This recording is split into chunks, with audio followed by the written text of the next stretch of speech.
YouTube? So right now I'm in my car, obviously, but I'm in the parking lot of Whole Foods. Yay, another grocery haul! So, admittedly, I do not go to Whole Foods very much for two reasons. First of all, they're so expensive. And you know, instead of paying an arm and a leg for my produce every week, I prefer to spend like $87 less and shop at Kroger or the farmer's market. That's a little bit of an exaggeration, but if you have been to Whole Foods, you know it's not a very big one. It's pretty accurate. And the second reason I don't like to go to Whole Foods very much is because the one near me is 20 minutes of insane traffic away from me. I know I said that about Trader Joe's also, but this traffic is like, I don't even have words. It's so awful. But I was coming from the opposite side of town today, which makes it a little bit easier to get here, so I'm here. And I have some favorite things from Whole Foods that I've not gotten in a long time, so I want to pick those up today. And I just want to take a stroll through the store and see some cool stuff, because there's cool stuff in here. I have also heard that if you're an Amazon Prime member, you get some sort of discount here or some extra specials or something like that. I don't know. I know also that since Amazon and Whole Foods are like working together now or something, that it may have lowered some prices. I'll believe that when I see it. Without further ado, I'm going into Whole Foods. Also, I'm dressy today because, you know, I just came back from church. I don't typically look so nice for just no reason.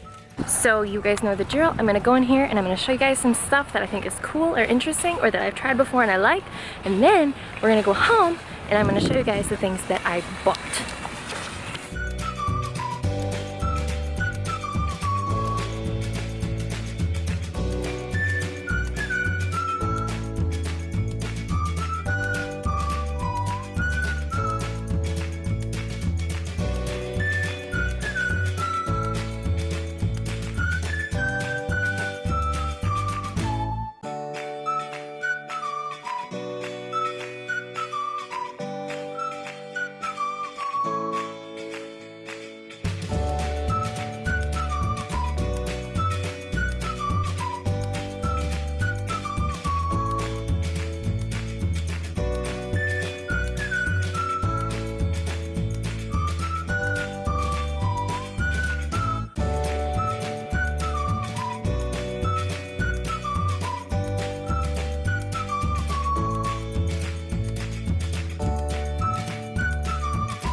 Alright, so I'm back from Whole Foods. I was actually shocked how much I didn't spend there today. I honestly thought I was gonna spend probably like $70 or $80 just getting the stuff that I got, but I only spent $53. And like 9 of that was from the salad bar, which if you've not tried a Whole Foods salad bar, you're not really living. And I can't show you my salad because I already ate it. But pro tip for the Whole Foods salad bar, I can't say this about the hot bar because it just doesn't apply, but the salad bar is like $1 billion. Like you'll get like a nice size salad and it can be like $12, $13, $14, $15, $20, $200. But like seriously, it usually is always like $15 for me. And my eyes are always bigger than my stomach, so I always get like this huge salad that I can't even finish. And I paid $15 for it, so like kind of even more insult to injury. But one thing I've started doing is just putting toppings in the little container that they give you. Like, I don't put any lettuce in here, I don't put any dressing, and if I have cheese and protein at home, I won't put any cheese or protein in here. I'll just put all of like the fun veggies. Like today I got like grilled onions, pickled onions, mushroom, peas, red cabbage, and a bunch of other stuff I can't even remember. And that's all I got, and I put it in here. And of course it was like still more veggies than I needed. I just like never realized that, but it was only $9, which was like, saved me some money. So pro tip for those of you who enjoy the Whole Food salad bar, but not the Whole Food salad bar price. Moving along, I'm gonna show you guys a few of the things that I got, actually everything that I got from Whole Foods. I did see that there were a lot of like price decreases of stuff that previously had been more expensive, so that's exciting. So if you have not checked out Whole Foods previously because the prices were too high, I would go back and check them out. Also, I will say though, Whole Foods, sorry if you hear a rustling in the background, that's my cat getting inside of my Whole Foods bag. As I was saying, when it comes to Whole Foods, they can be kind of like, they can kind of fool you because you go on Whole Foods and you feel like, oh my gosh, everything here is super healthy because everything here is organic and made with real ingredients and stuff like that. And so I know that in today's information society, a lot of us, most of us, are educated enough to know that like just because something says organic doesn't mean it's healthy. Just because something says no added sugar or non-GMO or anything like that, that doesn't necessarily mean it's healthy, nor does it necessarily mean that it's better than the non-organic version of that food item.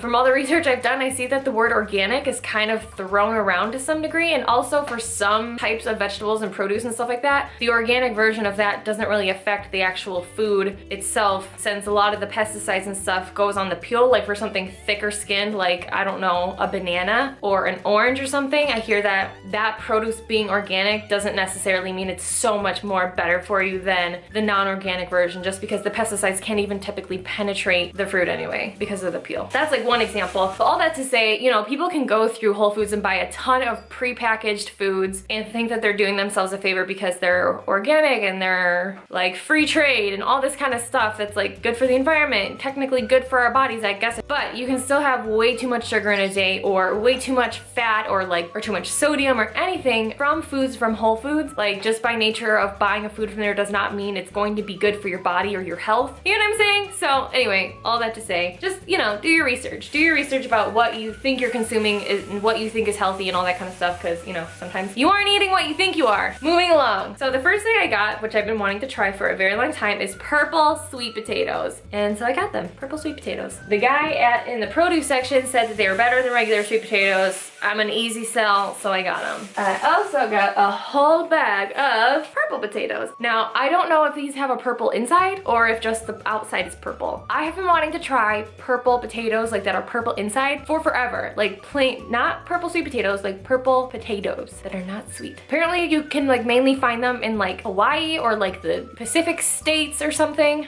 So I don't know if this is actually like gonna be purple inside. It may or may not be, but I bought it in case it is. But even if it's not, the purple skinned potatoes are still, in my opinion, like the best tasting potatoes in the potato family. So I'm a winner either way, but let's just cross our fingers and hope that this is purple inside too. Do you guys know where to get purple potatoes though, where like the flesh of the potato is purple? Other than Hawaii or California, because I cannot find them. I also got bananas and a white onion because the price was really comparable to like Kroger. So yeah, I was there, so I got them. Pretty happy about that. Also got some marinara sauce. I got the organic version because the calories were so good. It's 35 calories for half a cup. That's like one of the lowest calorie marinara sauces I've ever seen, so that's kind of neat. Way to go, 365 everyday value Whole Foods brand. I also got organic cage-free eggs from Whole Foods, a dozen large brown eggs. You know, there's a very specific reason why I get brown eggs over white eggs, and that reason is I like the way they look. That's literally it. I also got these, which I love so much. If you've never tried this before, maybe you shouldn't, because I feel like you would just want 1,000 of them like I do all the time, but it's called chocolate almond butter tart. Chocolate almond butter tart by Hail Mary. They make a bunch of different flavors. They have like a coconut lime, they have a dark chocolate, they have a chocolate mint, they have several different ones, and they're just little tarts. That's all they are. You keep them in the freezer or fridge.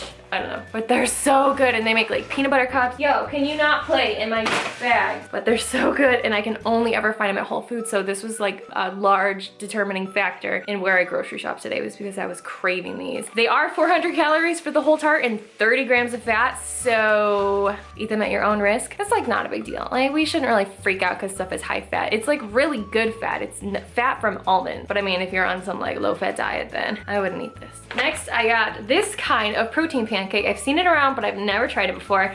I've tried Kodiak cakes. I've tried flapjack. I've tried making my own pancake batter with protein powder and baking soda, but I've never tried this, and the macros are pretty good. It's 180 calories for a half cup, 1.5 grams of fat, 26 grams of carbs, and 16 grams of protein, so really similar to Kodiak cakes. I only wanted to try this just because literally I've never had it before. So here we go. I'm gonna try it. And it wasn't that expensive either. I feel like it was cheaper than flapjack, which flapjack for a bag like this is like $8 or $9 at Kroger, so gonna try it out. Am I really close to the camera again? This is just who I am.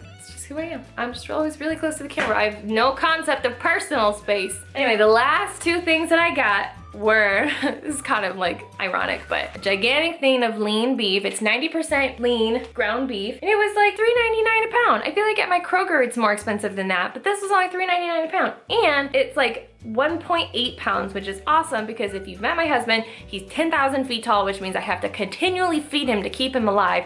And this is about how much protein I need. Thanks, Whole Foods. And last but not least, I know, I feel like some of you guys might be like shrieking in excitement for me. So I did a vegan full day of eating recently, and I did the Beyond Meat like microwavable burgers, like the ones that you pop into the microwave. And I think that they are like vegan, probably. They're like completely plant-based burgers, no meat whatsoever. They were disgusting, literally disgusting. At first I thought that they might be okay, and then I realized I was wrong and they were disgusting. These, however, are like, they look like fresh ground beef. I'm kind of creeped out by that. I don't know how something plant-based looks like fresh ground beef, but I've had so many people tell me that these are actually good. While I was picking these up, I actually heard like the stock boys behind the wall of like the frozen foods talking about this, and this guy was like, dude, have you tried these? They're actually so good. Like, you'd be so surprised. It didn't really taste like meat, but it was just so delicious. Like, I had to keep eating it when they gave me a sample of it, blah, blah, blah. So I was like, okay, I'll try you. Plus, I'm wanting to do like another vegan or vegetarian full day of eating. So I'm gonna, you know, here we go. I have something to try. Slightly terrified, but that's okay. And so that is it. Is my cat in the background?